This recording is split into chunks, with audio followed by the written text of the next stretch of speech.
Hi, good morning, everyone. My name is Vanessa Candeias. I'm the head of Global Health and Healthcare at the World Economic Forum, and it is my pleasure to welcome you to our session on the future of hospitals. And this session is very closely linked to our work on shaping the future of health and healthcare. So let me start on a positive note. If we look at the global health indicators over time, if we look at maternal and child mortality, if we look at life expectancy, those have been improving. However, we have a very long road ahead. When we look at the 70% of global deaths are coming from non-communicable diseases. If we look at that and realize that nearly 100 million people per year are pushed into poverty because they have to pay for their healthcare out of pocket. If we recognize that nearly half of the world's population still does not get access to a basic package of healthcare services, it tells us that we still have a very long road ahead. And if we want to be delivering on the needs of populations, on the needs of individuals and families, we need to transform the healthcare system, and we need to transform how we think overall about the care delivery. So likely we have to move from a hospital and curative system to a community and preventative system.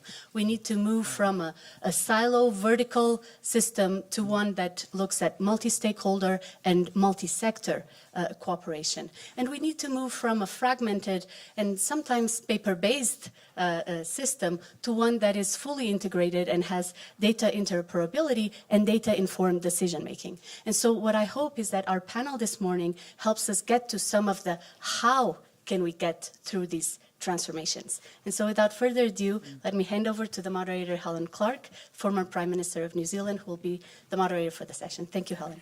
Thank you, Vanessa, and also a former health minister for my sins. But thank you for the leadership you and the WEF are giving on health issues. Now, we have clearly an audience in the room, and it's going to be a little hard to see your questions, so please, if you want to speak, do speak up from behind. And we also have an audience online, and particularly for the benefit of the audience online, let's do the formal introductions of who is sitting at the table. We have Shabana, who heads Apollo Hospitals Enterprise in India. We have sitting immediately here, we have Jeff Van Houten from Royal Philips. We have Prasanth Mangat, who is also a healthcare provider based in UAE.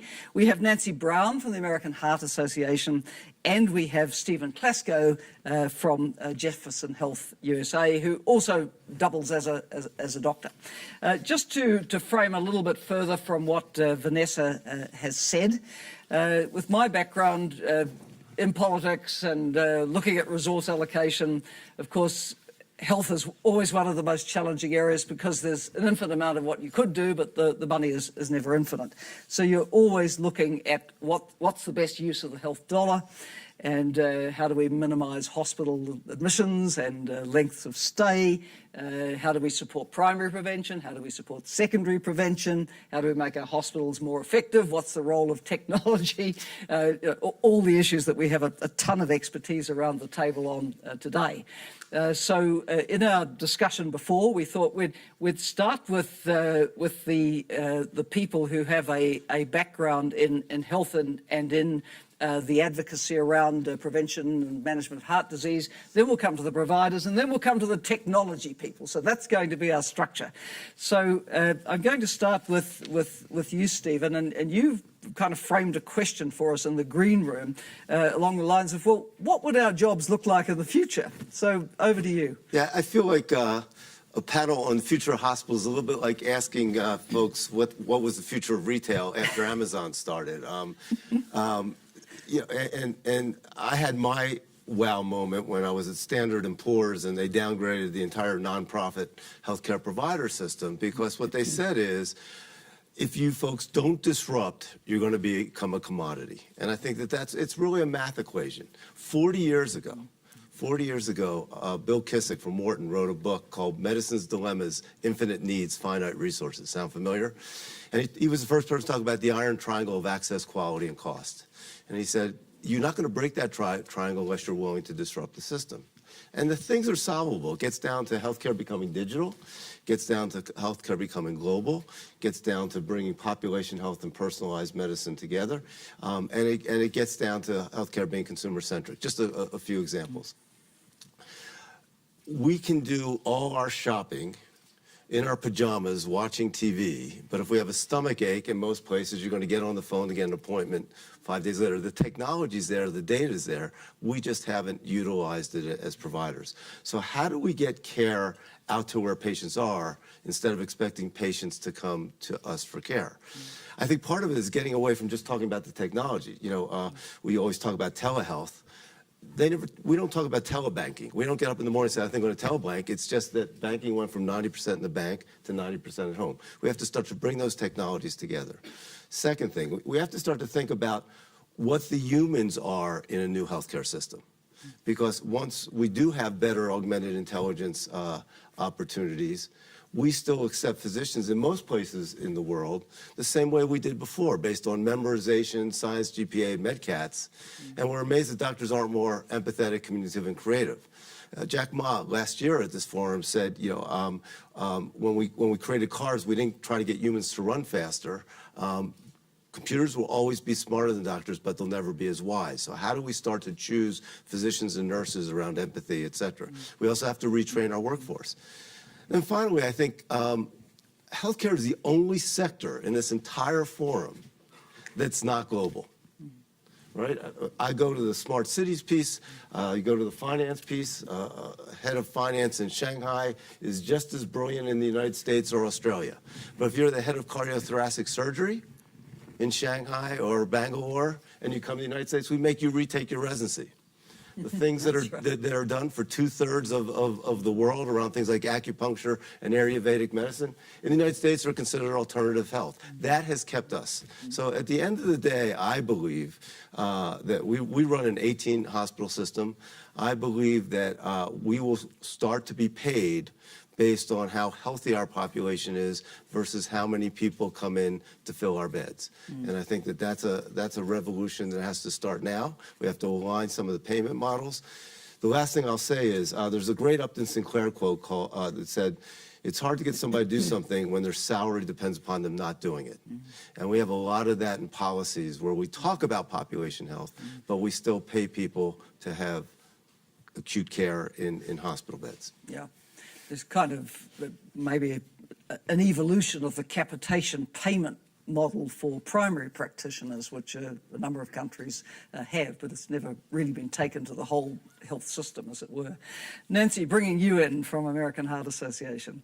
You know, it's really interesting. Steve mentioned the word, it's all about the person. And I think that the thing we have to remember as we think about the future is that individual people still need to make decisions about living healthier lives. And when you think about what's happened, I can use as an example in cardiovascular diseases in this downturn of death rates in the United States because of the onset of fantastic scientific discovery, statins, other medications, procedures that have really reduced the rate of people dying earlier from cardiovascular diseases. But you look globally and in the U.S., the social determinants of health are really standing in the way of individuals living their longest life. You know, when you think about the fact that 80% of the world's cigarette smokers live in low and middle income countries or in the United States in communities that don't have the same privilege as other areas, we have a lot of work to do, not just in inspiring people to care about their health and well-being, but also to address things that are not traditionally connected to the healthcare system. Earlier this week we were talking earlier today about the Smart Cities Initiative, urban planning, the projections of how many people will be moving into urban centers. And as that work is happening, how are we designing cities so that people can get physical activity and access to nutrition?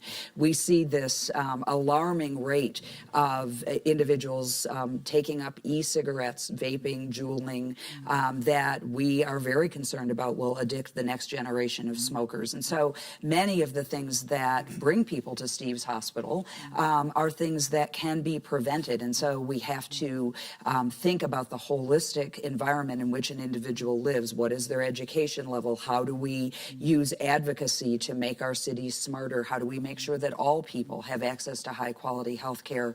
These issues will continue, unfortunately, to be front and center, so that as Franz is creating state-of-the-art technology for our healthcare systems and for us as individuals to manage our own lives, you know, we at the American Heart Association worry a lot that in the U.S. and globally, not all people will have access to this state-of-the-art technology. And so we really need to think about that when we think about the future. And Nancy, what you've done great is really going at that 80% of health that doesn't happen at the hospital. Right. Because as technology got better and we did a better job of taking care of somebody who had a heart attack or a stroke, you said, I'm going to go right after that 80%, right. which frankly, the doctors hadn't been concentrating on. That's right. And, you know, going after the 80% makes a big difference. And that happens by inspiring people. It happens by helping to make sure all people have access. And it happens through advocacy and public policy. You know, if you can't help an individual change their behavior, if you change the system around them, look at just what's happened with Clean Indoor Air Acts in the U.S.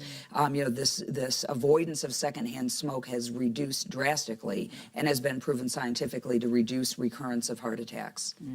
And Nancy, you've pointed to the whole environment around people, because if you're in an obesogenic environment, if you're in an environment where the advertising still suggests that tobacco smoking is a desirable thing to do, you as an individual are up a lot against a lot of externalities, right, that are going to modify your behavior in ways which won't be so great for your health. Yeah, absolutely. And if you don't have access to fresh food, and the only thing you can have is processed and packaged food, which is high in sodium and high in added sugar, you know, why are we surprised that there's an epidemic of obesity and type 2 diabetes? Yeah. So let's come to the providers. And in our discussion before, Shabana, you were talking about the investments that your enterprise now is making beyond the hospital, as it were. So I hear everything you say, and I think that people are not different. It's just that in the scale of how you have to provide it becomes very different when you come to a country like India and some of the others, when you say that there are 1.3 billion people, and all of a sudden the highest that a person wants to pay for a heart surgery is probably $5,000, but the government wants you to do it at you know, a tenth of the cost. And then you start talking to see where do hospitals fit in and how, so your solutioning becomes so different.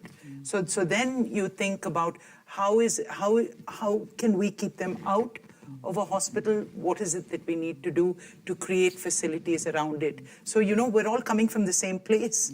You want to keep them out for other reasons. We need to keep them out because we just can't treat them. Nobody can build the infrastructure of hospitals in India. When we started 38 years ago, we had to change regulations that hospitals were not even considered as something that, you know, banks would fund. So we had to change things around to build it, and then you start and understand, and all of us, it still is there that when you talk about the future of hospitals, when you start designing a hospital, by the time it's built, it's probably obsolete. So you have that big challenge in terms of a facility, and then we say, what can we do differently?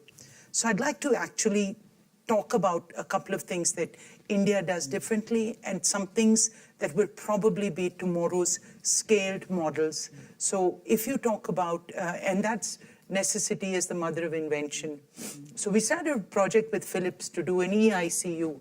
So who does EICUs?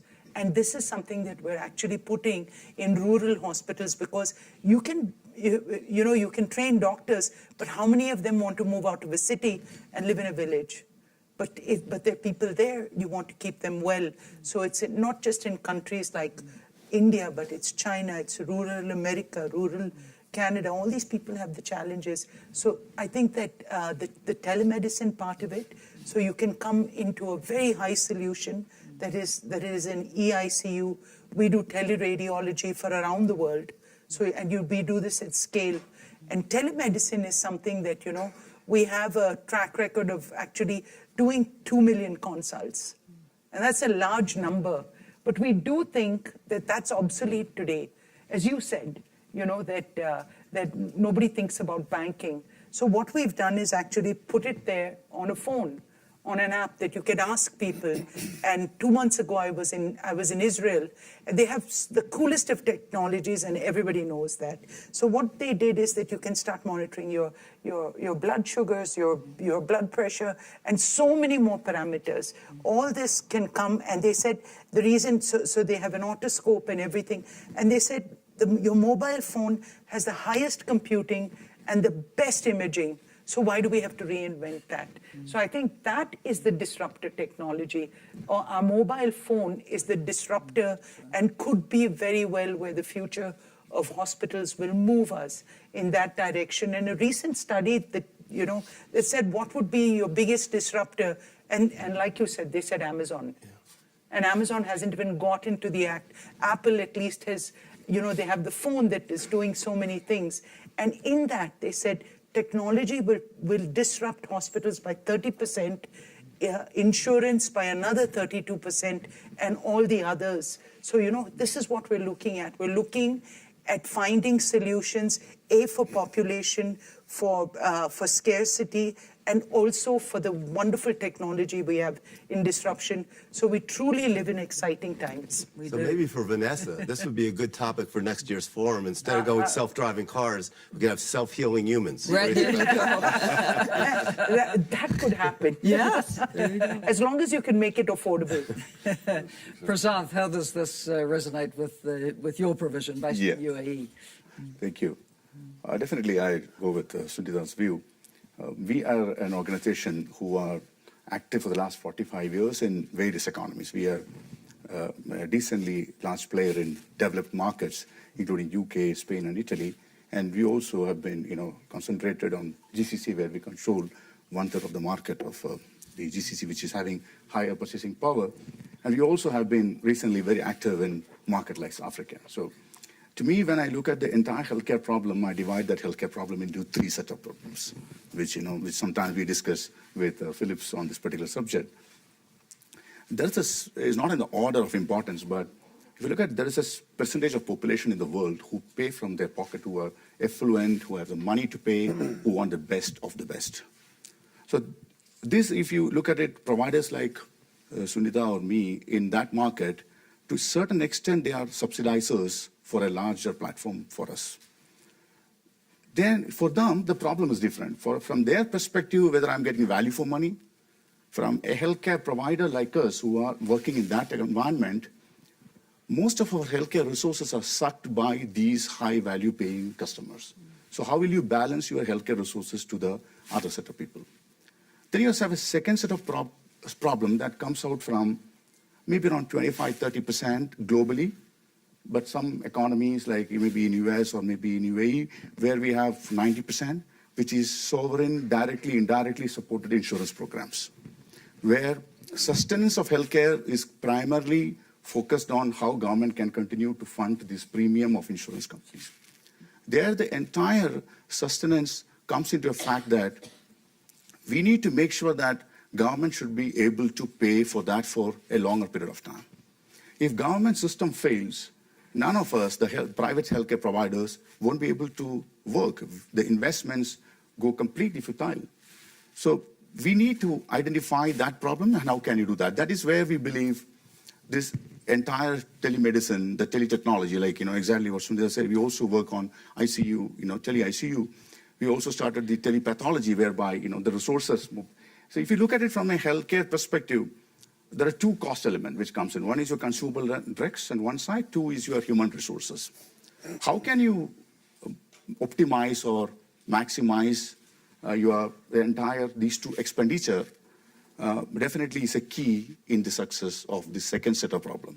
Then we have a majority of the problem, which is 50 to 60% of the world, which is around 3 billion plus population, who are paying from their pocket the healthcare, which, as Nancy said, people who are enter into poverty because they spend money, or like people who are not able to enter into healthcare because they don't have money to go for healthcare, and the entire system is spent onto that. So there, that problem, I think I completely go with your view that telemedicine, how the disruptive technologies should be used in order to find a solution for those set of people. We work today Today, we work globally around 8.5 million patients walks into NMC's facility across the world in different strata.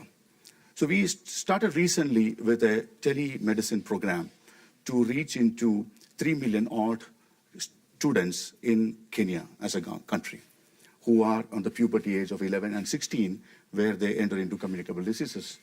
So we started that as a pilot project, and we are working on it.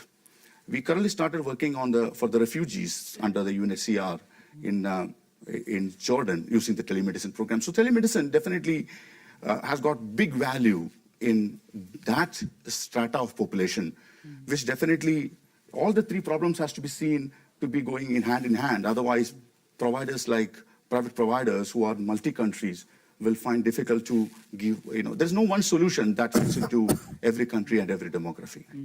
You remind us, too, of the global agenda for universal health coverage and how to make it possible. Right. And it's the sort of top priority for health and the sustainable development goals. But we keep coming back to technology as having a lot of answers. So, Franz Jeff, has all we're these. throwing the ball to you.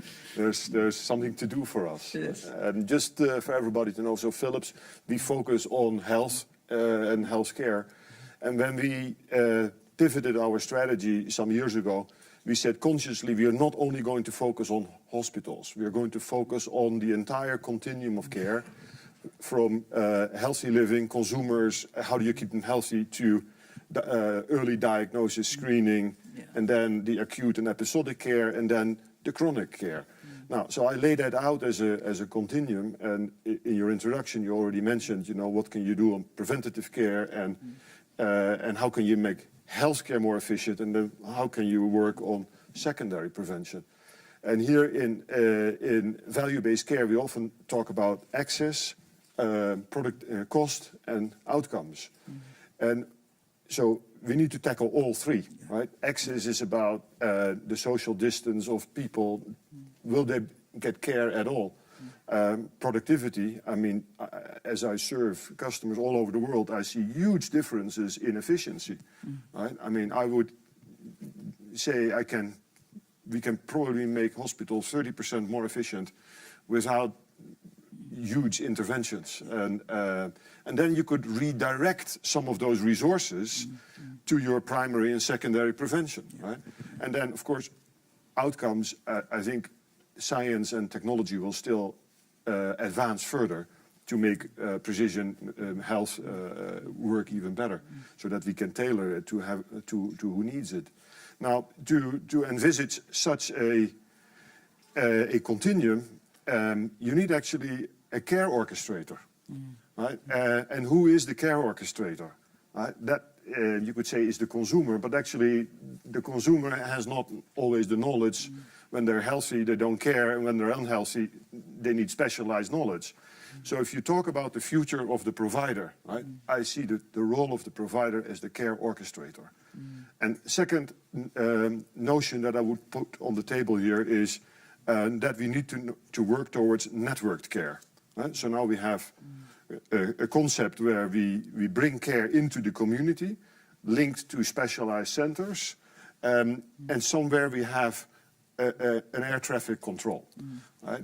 Which should focus on coaching people to stay healthy, but should help to direct the right specialist care to fix people. And if they have a chronic care how do we support them to live at home in the community with a chronic issue without all the time having to go back to the hospital? So that care coordination can be greatly facilitated by technology. We already heard how access to specialist care in remote areas can be done via telehealth, teleradiology, telepathology, eICU, which brings doctors into contact with patients in remote areas. But we need to take this a whole lot further, right? Where we get longitudinal information about patients. Which means we need to slide all the silos of information, which is a horrendous issue today, where we don't get a holistic view of patients when they come. And so there is an informatics opportunity and challenge, right?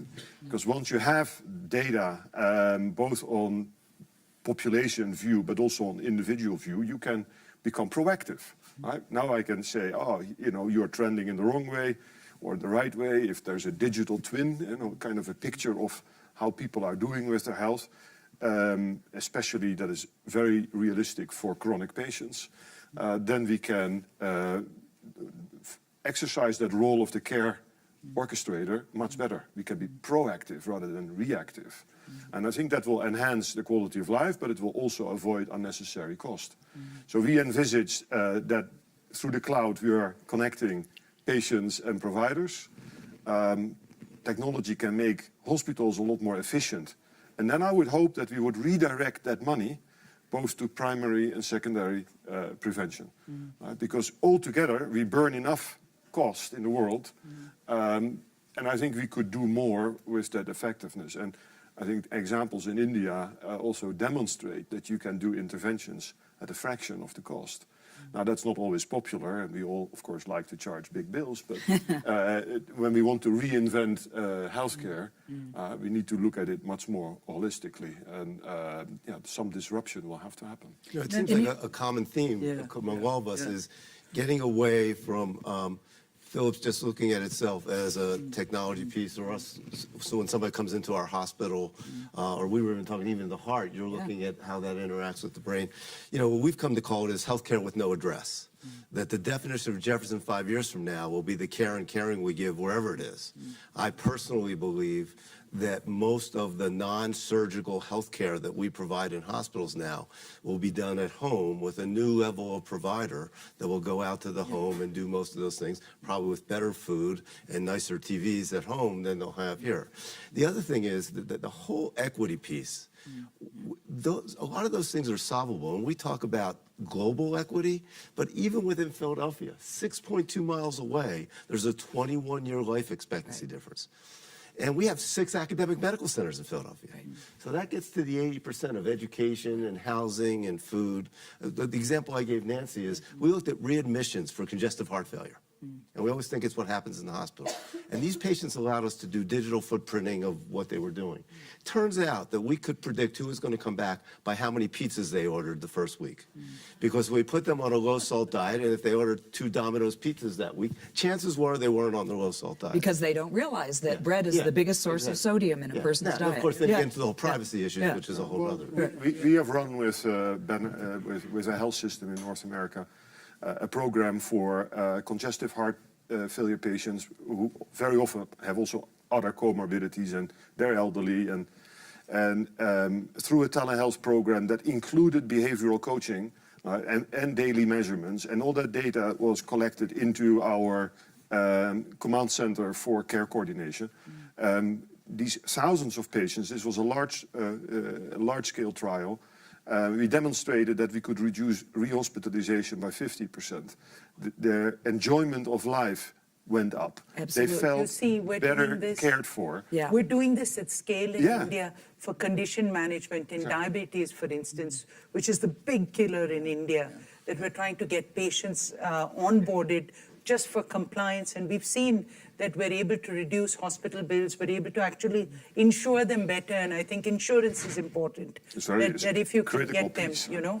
And so now we've actually, using data, we're able to say that if you have this test and in this compliance, we can actually cut down your hospital, your insurance cost. And these are models that are being used across the world, saying that, you know, if you're connected to the smart devices. So we should think that that's another part of keeping Absolutely. people I was just out going to of say. I was just going to hospital. say that you know, look at some of the great wearables, frontiers in heart disease management. You know, look at the new Apple Watch and the ability to detect heart rate, you know, variability, and how that might ultimately interact with the kinds of systems Franz is building. We can do that today. Yeah, I know you can, but we need the science to be able to help, and we've got to the train thing doctors is, on the other we, end. We make it personal. Yes. That's another point, that the data can actually bring it down to the. So you the know, future to is that close. I person. mean, I think There you go. There you go. our biggest investment this year has been on wearables. So let's just picture this technology exists. It's all got to come together. You'll go to sleep in your pajamas, which will monitor your heart rate, monitor your respiratory rates. If you have asthma, when you wake up, your Alexa or which will pretty soon become $2 each, your Alexa or your HomePod, instead of just playing the daily podcast, will say, your respirations were a little labored. The AQI out there is X. Maybe you should take an extra inhaler today. Literally, that will Or be do where yoga. healthcare starts Yes. at home. But Exactly. it's a kind of, that's on the secondary prevention level. What I'm interested in is from the point of view of the person who sees themselves as healthy. They're not used to the doctor ringing up and saying, oh, by the way, I had an alert from your Fitbit, right? Yeah. So it's kind of also got to change the way people are thinking about their own good health. And I want to bring you back in on Sure. that, Nancy, because you're so powerful an advocate around this. I think it all comes back to what does it take to inspire people to realize the most important thing they have in life is their health. You said this at a meeting we were at, a dinner we were at the other night, Franz, health is wealth. Yeah. And, you see people that are more affluent that can afford the wearable devices, very focused on getting their steps. We were talking about how much we're standing up because our watches are binging us to stand up more. But, I think this idea of helping people protect the health that they have, most people are born, as we often say, most people are born in ideal cardiovascular health. And it's their lifestyle or the environment around them that makes that deteriorate over time. And so there is no magic bullet. It's helping to inspire people to want to eat right, to make sure they're not smoking cigarettes and to get exercise and to manage their health with their healthcare provider. But it's also this changing communities and environments. Let's give people the best chance possible to not be exposed to cigarette smoke, to make sure that there are healthful foods available. Those things are all important in prevention. Now, you might have noticed we have a very articulate panel, but we also have a lot of expertise in the audience. So if anyone would like to come in at this point. Yes, over here, please. Well, I'm coming from Mexico, and I would like to raise a question. We're talking about hospitals here, the future of hospitals. What do you think about the PPs, private-public partnerships working in hospitals? This is very important because we build, we design, and we also operate. But what is the future? Because the governments don't have money. So there is a big need of hospitals all over the world. What are your thoughts of doing this, if you have any experience on private-public partnerships in hospitals? We do. We did the first one in India, and it actually turned into a quaternary hospital in New Delhi with the government. And then we went through 20 years of expertise about how. So the first fundamental thing in a PPP is we have to assume that something will go wrong. And what have you done to be able to address it as the government changes? So you have to put that together. And having said that, there's no moving away from it, because if the government is planning, like in India, for instance, and I don't know about Mexico, but in India, the government today spends only 1.5% of its GDP on health. And that's nowhere near enough. They need to spend, like other countries, maybe 5-6% more. They've committed another 3%, still not enough when they want to look after 1.3 billion. So they're calling in to the private sector and saying that, why can't you come in and find solutions, take over our existing hospitals, which we recently did a week ago, that we're managing the services. And this is going to be the model that you can go state by state. And in India, it's a state, it's a federal, health is federally run. So I do think that the future, glad you brought it up, hospitals cannot... But there's a lot of context in this, isn't it? Because in my country, if you even mention putting a public hospital over to a private provider, there'd be a public revolt. But other countries are starting in different In positions. Australia, you did it. No, I'm from New Zealand, not No, Australia. I'm saying that as a neighbor, But there are in my country, it would be seen as very difficult. But there's different contexts where there's not provision and where there's a role to come in, as you say. But Franz, please. I have a few exammes. I mean, of I course, thought you you could were say... only cricket frenemies. No. You could say, of course, what is the role of government? I mean, personally, I believe it should be policy setting and the guardrails and the direction. I've seen many countries where government-run hospitals are not the best-run hospitals, right? So countries... But also where they are. Well, okay, there are exceptions, but... So whether it's Brazil, Turkey, Saudi Arabia, many other countries, they start now PPPs to actually move old public, poorly run hospitals into PPPs. which are, in the cases where we are involved, special purpose vehicles where we all invest, technology companies, hospital operators, and we go at risk, right? And we basically work on access, productivity, and outcomes, what I talked about earlier. And then the governments can supervise that and hold us honest, right? And it is a model that works rather well. And I think this is a way to modernize healthcare in all those countries that, and also free up then resources to actually do more on the population. President? Yeah. So in this particular case, you know, exactly, I go with exactly what Franz is saying. We have a business model where we run PPP models in multiple countries for the government of UAE and other governments. We run in countries which are rich economies like UAE. We also run in highly war-shattered economy like Yemen. We run in Seychelles. We run in Morocco, where exactly what Franz said, where there's a risk is, you know, distributed among multiple players, and we as a provider comes and works to improve the patient experience and clinical outcomes. Patient experience and clinical outcomes definitely have definitely an impact on the total cost of money that has been spent by the government. You know, it's not only the infrastructure.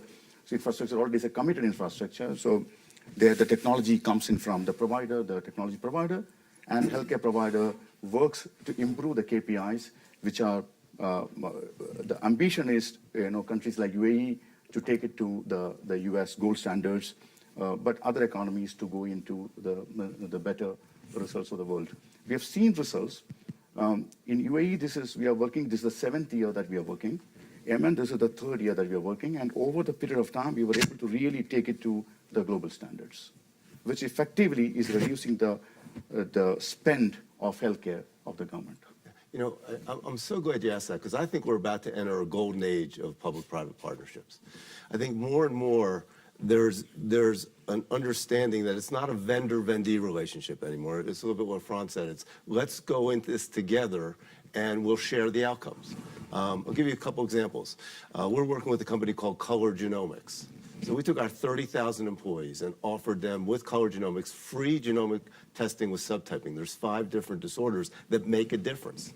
And literally, they were willing to go at risk with us because we're self-insured to say, look, we think that the care, the outcomes, the cost, and the access will be better because of that, and we'll share in that.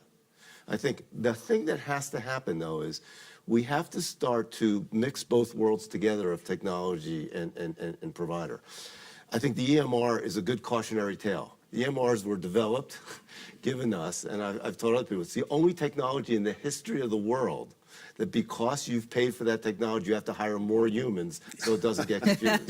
So what we're starting to do with our friends at Silicon Valley is we're embedding faculty and medical students out in these companies. Right. And they're taking their engineers and they're on my cabinet. They're sitting with me at Jefferson, so they actually understand what our problems are. And it's actually changed some of the business models that they're going to say, you know, we're solving a problem that doesn't exist. So this is the problem they have. So I think as you start to do that and get patients and providers and social agencies and all that money that's being spent to disrupt healthcare in Silicon Valley and around the world together and actually talking to each other, it makes a difference. Let's come in again from the audience. Right behind me, Robert Garrett. Yes, thank you. I agree with all of our panelists that more and more healthcare is going to be delivered outside of the 4 walls of the hospital, and I do agree that our smartphones will actually deliver a lot of healthcare into the future. But being that this panel is about the future of hospitals, what do you actually see the 4 walls of the hospital still doing in the future? There's no doubt more medical care is being delivered already outside the hospital. Steve, you suggested also more surgery being done outside the hospital. So are hospitals essentially going to be intensive care units, or do you see with the aging population and the onset of more chronic diseases a more broad role for hospitals of the future? Yeah, look, I think that's been one of the big controversies, Bob, as I've talked to the provider pieces of the forum. You know, if you know this, 8 years ago, people were saying with the baby boomers aging, et cetera, we're going to need so many more hospitals. Then, of course, you know, with the value-based stuff and keeping out of the hospital. So I think, this is what I think. I think that hospitals that provide acute care, surgical care, obviously intensive care, will actually boom. I think what you'll see is in communities like the areas around Philadelphia, have 43 community hospitals, some owned by different for-profits that really have a low acuity index. I think those hospitals will be at risk. I think we'll probably have less hospitals, and the hospitals that we have that are providing good cost, access, and quality. I'd like to see, literally, if things are failing, we have hospitals with leapfrog Ds in our place that are doing secondary care. Those hospitals need to, frankly, fail, and other hospitals are running 60% census rates. So I think we'll see less hospitals. I think we'll see some retraining of some of those nurses and other healthcare providers. Our #1 college at Thomas Jefferson University is the College of Emerging Health Professions. What jobs can we start to give certificates for that don't exist today? Home nurses, community health ambassadors, et cetera. But, you know, in a great system like yours, I think what will happen is you'll sort of create a continuum of care across your hospitals so that they're doing the right procedure for the right patient at the right time. In that context, also technology will start playing a role. I call it the air traffic control of healthcare, right? Where you will have your clinical and operations planning, and if we can predict that patients will come in rather than they show up at the emergency room, you can also start planning where they need to go.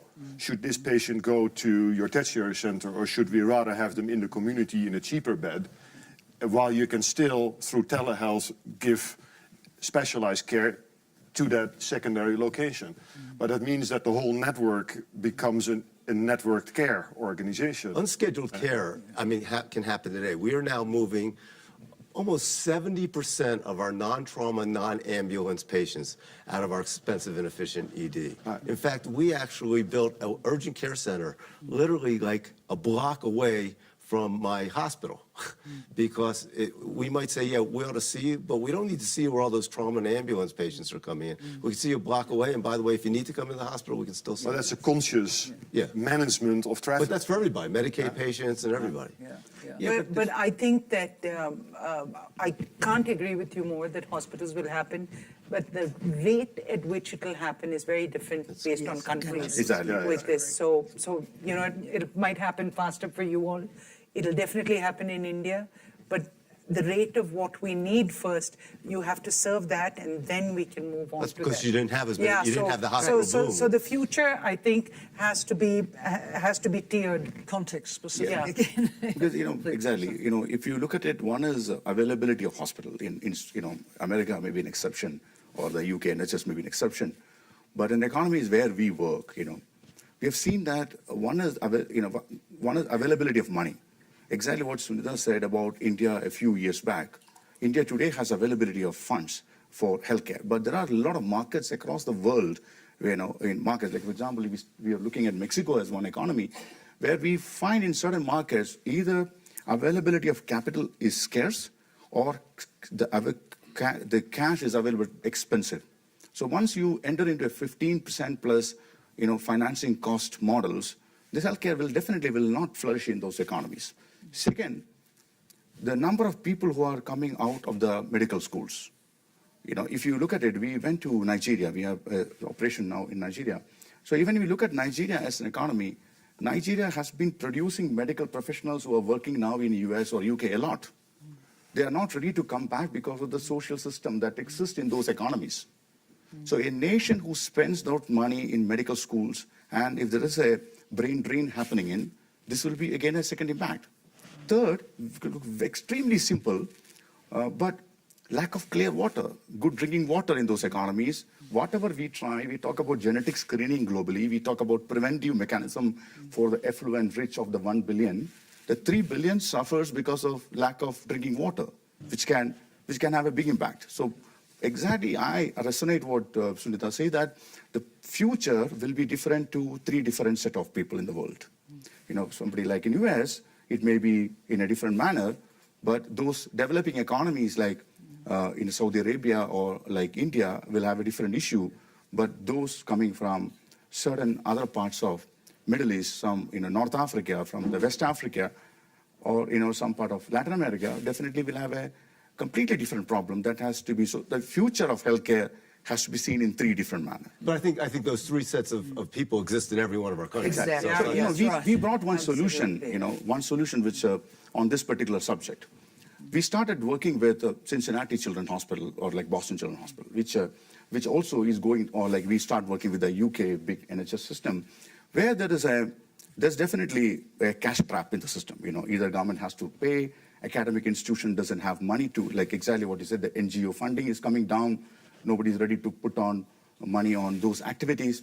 How will those institutions going forward continue to be flourishing? If we don't have such institutions globally who are academically inclined institution doesn't flourish, the global healthcare is going to really going into a really doomsday. Steve, come back in on the medical professional education, because you have a lot very interesting things to say on that. Yeah, so look, I think that we have not changed either our curriculum or the way we select physicians for 50 years. And I think, so the simple fact is we're talking about all this predictive analytics, genomics, augmented intelligence. That's hardly in the medical school curriculum. By the way, there's almost no population health in most medical school curriculum, at least in the United States and in the UK. In fact, I gave this talk to one of the top 10 medical schools in the country, and I was talking about quality and population health and food. And the dean was upset that I said they don't do enough. He said, you know, we have a whole day the third year on population health. And when you think about how ridiculous this is, that most of these folks that apply to schools major in chemistry or biology, take 4 years of just learning chemistry or biology. Then the first 2 years of medical school is sitting in a classroom, chemistry and biology, doing multiple choice tests. We merged our 192-year-old health science university with a design university. And we have this thing with Princeton where we're taking kids after their first year of Princeton, and we're saying, you have to major in something cool. You know, not chemistry, not biology. It could be anthropology. It could be French art. Just become a good person. Take the minimum amount of science courses you have to take, and then you'll get into Jefferson after your 4 years, and they get an MD, Master's in Design, because we merged with a design school. The second thing, real quickly, is that we have to retrain our workforce, because we think in departments. In order for any of this stuff to happen, and we're going to bring care to patients. Patients don't think in departments.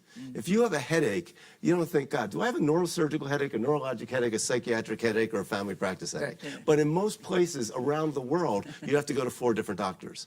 We got an ALS Center of Excellence for one simple reason. And this sounds so simple. We actually brought everybody, when the ALS patients came in, and if you think about folks with ALS, we actually brought everybody down to where they were. And the place that had the Center of Excellence in Philadelphia made them go to each different floor, because the neurosurgeons wouldn't be caught dead on the floor where the neurologists were, because they didn't like to mix those things. So I think we need a fundamental retraining of the humans, because we're going to have robots next to us. Right. And we've trained doctors to be really good robots. It doesn't make any sense. Nancy, I want to bring you back in, because you know the population health perspective is so vital to the work that you do. Come back in on that. Well, I think the whole issue of what is the role of hospitals, I'll just bring it from the patient point of view, and to the point Steve was just saying, you know, the thing that's most important when people are receiving care is that they're in the state of mind where they can accept the care and their family knows and understands what's going on. And I think we believe really strongly that all of the new technologies for people to be able to be at home instead of being in a hospital, all of that will make a huge difference in terms of outcomes for patients and for their families. You know, having people in a hospital where they're being shuffled around and nobody understands and things aren't clear, that really is not good for outcomes. The other thing I want to mention is the organization that writes guidelines in the United States for cardiovascular disease, for stroke, and for all of the risk factors, you know, blood pressure, cholesterol. You think about how positive this new healthcare system that we're envisioning today can be for the implementation of guidelines, which ultimately are being put in place so that patients can and live long and healthy lives. Last year, we published, as an example, new guidelines for blood pressure that drastically in the U.S. changed the criteria for what is considered a person with high blood pressure. The day after the guidelines were written, 110 million people woke up in the U.S. that having high blood pressure that didn't have it the day before. Now, those guidelines would say, first line therapy is, exercise and nutrition. But, how do you get the healthcare system and doctors to understand what these new guidelines are and how to help patients understand the lifestyle things, not just let's give them more drugs? And so these new healthcare systems that we're hearing about and the technologies that Franz is talking about can fix that problem, because in the U.S. it takes, on average, this is a horrifying number, 16 years from the date a guideline is written until it's fully implemented in practice and patients are receiving the benefits. So all of these changes in the healthcare system and in technology will make lives better for patients. We now actually take our applicants and take them to an art museum and say, tell us the story. So that they can start to put stories together and bring that together. Because I've delivered 2,000 babies, and it's easy to deliver a 7-pound baby to a normal. Oh, it's easy for me to say, but it's incredibly difficult delivering an unscheduled Down syndrome baby. Every single time that would happen, doctor, what does this mean? And there will be a robot next to me pretty soon that will be much better taking a picture of that baby and saying what's genetically wrong, but it will never get the what does it means what does it mean in my image of a perfect baby. And I want future doctors to be able to talk about the impact and the fact that this is a beautiful baby that we can help you take care of. And I might just, one thing I should have said, the most important thing in the future of hospitals is not forgetting the human touch. And nothing is more important to a patient than having a nurse or a healthcare provider sit next to them and hold their hand and describe what is going on and helping people through that experience. We should never forget that the walls and the technology matter. And I think the future of hospitals, if we had to say it, would be using all the technology to allow the humans to spend more time with the patients. With the patients, with the, because right now it's so. And that's possible. It's not enough. But the design, let's say, some of the faults with the current EMRs are that they are claim systems and they take time away from the patient, right? Yes. Whereas if we have much more context-specific technology with AI, we can automate a lot of jobs and make time available for the patient. And you don't want to miss things. Well, you can build in checklists. That's what technology is right? about, not to be, to be able to diagnose fast. Yeah, That's the most frustrating for a patient. Right. The uncertainty. And in India, when they're paying for it out of their own pocket, and you send these people for a test, so they say, oh, the doctors are going to get something out of it, so they're sending us for an MRI, or you're asking us to do these extra tests. And we said, well, we're not solving for, we're not solving for the 100%. We're solving for even that 1% if we miss it and they go into an event. That for them is 100%. Right. So I think that hospitals of the future should be way more caring and clever and accurate about diagnosis and doing it. The variance of care between hospitals, but also between practitioners within a hospital, is huge. And right? get more complex. If I compare that to an industrial system, right, coming out of the industry, you would weed that out, right, through process automation, through checklists, through best practice adoption across the board, and technology can help do that. I would advocate that would also free up money to do other things. And the one hope I would hope as we start to look at the whole healthcare World Economic Forum and we talk about the future of hospitals, that we don't get too caught up in what's going to happen 10 years from now, what we can do today. Because at the end of the day, things haven't changed enough globally. There's a quote I like to use from the NBA where Jason Kidd went to Dallas Mavericks and he said, I'm going to turn this team around 360 degrees. We do a lot of turning things around 360 degrees. We have this technology, we have the human touch, we have great leaders, but we haven't made enough global outcome change because we haven't concentrated on those social determinants of health. If you exactly, the same exact point, from this, when you look at it, I run more than 30, 35 hospitals across the world. The last few years, we have been really working on using something like lean and things like that to standardize your procedures. Today, some of the most of the procedures are highly standardized, like how you work in industries, in manufacturing sectors. And then maybe over time, if I claim myself to be successful as a healthcare CEO, I'll say that all the procedures are standardized. But that only solves a portion of the global problem. The practitioners in my 30 hospitals who runs healthcare in cardiology or in diabetology completely, are different. In the same set of NMC network itself, I see 20 diabetologists working in 20 different forms, and in one place I see endocrinologists saying that diabetes should be with me, and when somebody say that, endocrinologists say that diabetes should not be with me. To that extent, so the future of healthcare, I'm not talking about hospital, should be to standardize at least 5 or 6, or like the top 6 or 7 healthcare problems to be standardized. For example, like what, in AHA is doing it on the resuscitation, Right. Or like, so specific areas where we can have a standardized form and that be given to doctor. Today we run a team of peer review of doctors, and every time it comes to a situation that it comes to my office where the doctors start, having problems among them. So if you really, and that is a big challenge in the healthcare system.